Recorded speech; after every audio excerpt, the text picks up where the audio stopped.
Hello students, Navodaya ওয়ার্ল্ডের পক্ষ থেকে আমি শারমিনা উইন একাডেমিতে সবাইকে স্বাগত। আজকের বিষয় অনুপাত ও সমানুপাত, অর্থাৎ রেশিও অ্যান্ড প্রপোর্শন। একটি রাশি অপর একটি সমজাতীয় রাশির কত গুণ বা কত ভাগ তাই হলো অনুপাত। যেমন 5 টাকা ও 3 টাকার অনুপাত হয় 5:3। এখানে জেনে রাখো, এই অনুপাতের পদ দুটিকে শূন্যপদে একই সংখ্যা দিয়ে গুণ বা ভাগ করলে অনুপাতের মানের কোনো পরিবর্তন হয় না।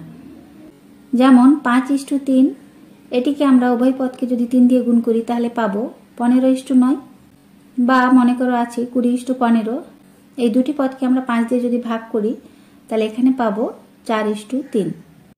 যেহেতু 2011 থেকে 2024 সাল পর্যন্ত এই অনুপাত থেকে কোনো অঙ্ক জেএনপিএসটিতে আসেনি, তাই আমি এই চ্যাপ্টারটিকে অত ডিটেলসে না পড়িয়ে কিছু কিছু গুরুত্বপূর্ণ তথ্যগুলি বলে তোমাদের এই বিষয় সম্পর্কে বেসিক ধারণাটা করিয়ে দেব, যাতে করে এই চ্যাপ্টারের উপর বেস করে অন্য কোনো চ্যাপ্টারে যদি অঙ্ক পড়ে তাহলে সেটিকে সমাধান করতে তোমাদের অসুবিধে না হয়। সবার প্রথমে জেনে নেব এই অনুপাত এবং সমানুপাতের নিম্নলিখিত টার্মগুলো। একটি অনুপাত নেই 5:3। এই অনুপাতের প্রথম যে পদটি থাকে এই পদটিকে বলা হয় পূর্বপদ, আর দ্বিতীয় যে পদটি থাকে এটিকে বলা হয় পরপদ বা উত্তরপদ। এরপরে জানব লঘু অনুপাত। যে অনুপাতের পূর্বপদ পরপদ থেকে ছোট সেই অনুপাতকে লঘু অনুপাত বলা হয়। যেমন 5:9, এখানে 5 9 থেকে ছোট। পরটি হয় গুরু অনুপাত। যে অনুপাতের পূর্বপদ পরপদ থেকে বড় সেই অনুপাতটিকে বলা হয় গুরু অনুপাত। যেমন 9:5, দেখতেই পাচ্ছ 9 হচ্ছে 5-এর থেকে বড়। পরটি হয় সাম্যানুপাত। এক্ষেত্রে যে অনুপাতের পূর্বপদ এবং পরপদ সমান সেই অনুপাতকে সাম্যানুপাত বলা হয়। যেমন 5:5। তারপরটি হয় বৈষম্যানুপাত। এক্ষেত্রে যে অনুপাতের পূর্বপদ এবং পরপদ সমান নয় সেই অনুপাতকে বলা হয় বৈষম্যানুপাত। যেমন 5:3, এক্ষেত্রে পূর্বপদ 5 পরপদ 3 দুটি আলাদা। পরটি হয় ব্যস্তানুপাত বা বিপরীত অনুপাত। কোনো অনুপাতের পূর্বপদ এবং পরপদ পরস্পর স্থান পরিবর্তন করলে যে অনুপাত তৈরি হয় সেই অনুপাতকে পূর্ব অনুপাতের ব্যস্তানুপাত বলা হয়। যেমন 2:5, এর ব্যস্তানুপাত হবে 5:2। একইভাবে 3:7, এর ব্যস্তানুপাত হবে 7:3। এরপরে জেনে নেব যৌগিক অনুপাত বা মিশ্র অনুপাত। 2 বা 2 এর বেশি অনুপাতের পূর্বপদগুলির গুণফলকে পূর্বপদ এবং উত্তরপদগুলির গুণফলকে উত্তরপদ ধরে যে অনুপাত পাওয়া যায় সেই অনুপাতকে বলা হয় প্রদত্ত অনুপাতগুলির যৌগিক অনুপাত। যেমন 7:3, 5:2 এবং 4:9 এর যৌগিক অনুপাত হবে পূর্বপদগুলির গুণফল অর্থাৎ 7 × 5 × 4 ইস্টু পরপদগুলির গুণফল সমান 3 × 2 × 9 সমান 140:54। এবার এর দুই পদকে 2 দিয়ে ভাগ করে ছোট করে নেব, সমান পাবো 70:27। এরপরে জেনে নেব সমানুপাত। যদি 4টি বাস্তব সংখ্যার মধ্যে প্রথম দুটি সংখ্যার অনুপাত শেষ দুটি সংখ্যার অনুপাত পরস্পর সমান হয় তখন ওই 4টি সংখ্যা সমানুপাতে আছে বলে বলা হয়। এর গাণিতিক চিহ্নটি হয় এরকম 4টি বিন্দু। মনে করো ABCD হচ্ছে 4টি সংখ্যা। এই 4টি সংখ্যা সমানুপাতে আছে, তাহলে আমরা এটিকে লিখতে পারি A:B সমানুপাতে C:D বা A/P সমান C/D। এখান থেকে আলাদা আলাদাভাবে প্রত্যেকটির আমরা মান বের করে নেব। তাহলে এটিকে লিখতে পারি AD সমান BC।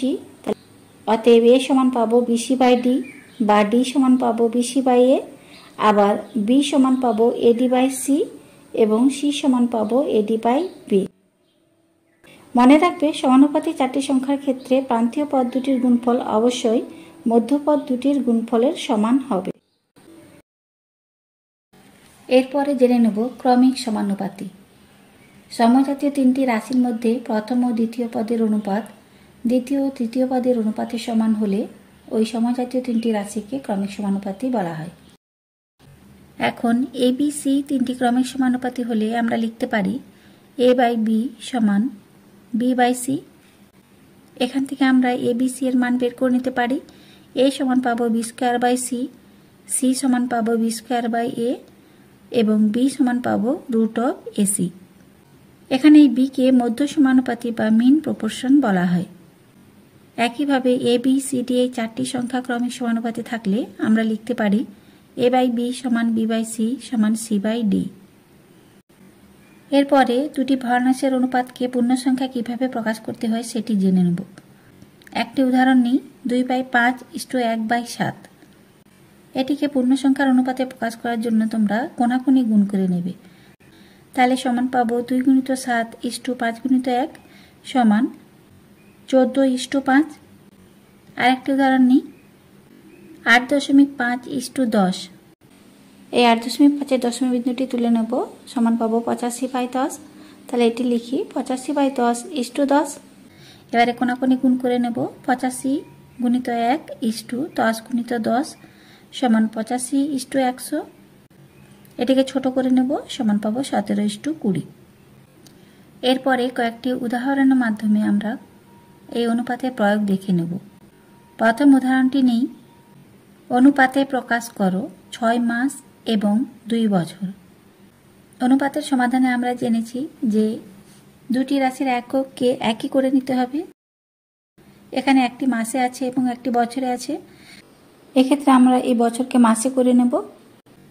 এই 2 বছর সমান পাবো 2 × 12 সমান 24 মাস।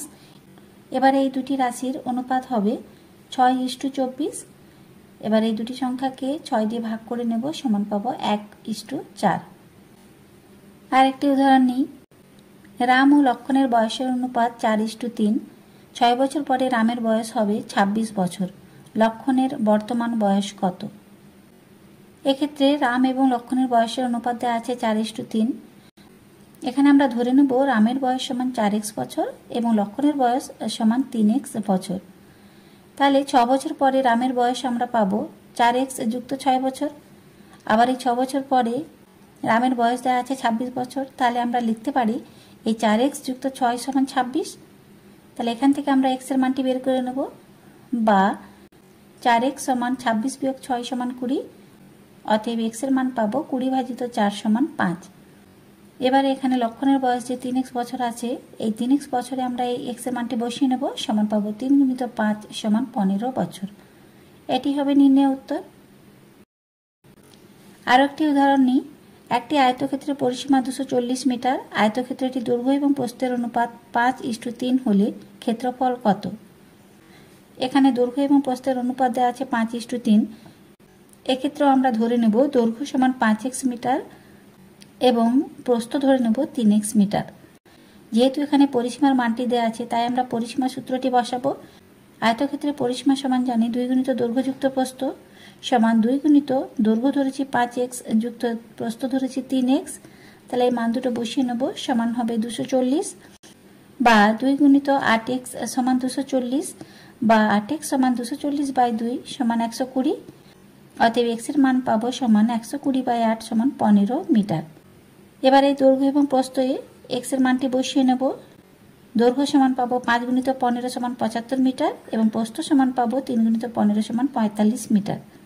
এবার এর ক্ষেত্রফলটি হবে দৈর্ঘ্য × প্রস্থ সমান 75 × 45 সমান 3375 বর্গ মিটার। পরের উদাহরণটি নেই, x:33 সমানুপাতি 42:63। এখানে x এর মান বের করতে হবে। তাহলে এটিকে লিখি x/33 সমান 42/63, বা 63x সমান 42 × 33। অতএব x এর মান পাবো 42 × 33/63। এটিকে কাটাকাটি করে নেব, সমান পাবো 22। আরেকটি উদাহরণ নিই, 2/3, 4/9 এবং x এই তিনটে সংখ্যা ক্রমিক সমানুপাতে থাকলে x এর মান কত হবে? তাহলে এটিকে আমরা লিখতে পারি 2/3:4/9 সমানুপাতি 4/9:x, বা 2/3/4/9 সমান 4/9/x, বা 2/3 গুণিত এটি উল্টে যাবে 9/4 সমান পাবো 4/9 × x। অতএব x এর মান পাবো 3 × 4 × 4/2 × 9 × 9।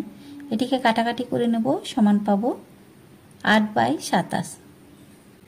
তাহলে স্টুডেন্টস, অনুপাত এবং সমানুপাতের উপর এই ভিডিওটির মাধ্যমে তোমাদের মোটামুটি বেসিক ধারণাটা করিয়ে দিলাম। আশা করছি তোমরা বুঝতে পেরেছো। আগেও বলেছি 2011 পর থেকে এই চ্যাপ্টার থেকে কোনো অঙ্ক পড়েনি, তাই এই চ্যাপ্টারের উপর বেশি জোর না দিয়ে মোটামুটি একটু জেনে রেখো। তাহলে আজকে এতটাই, পরের ভিডিওতে আবার দেখা হবে। ভালো থেকো সবাই, ধন্যবাদ।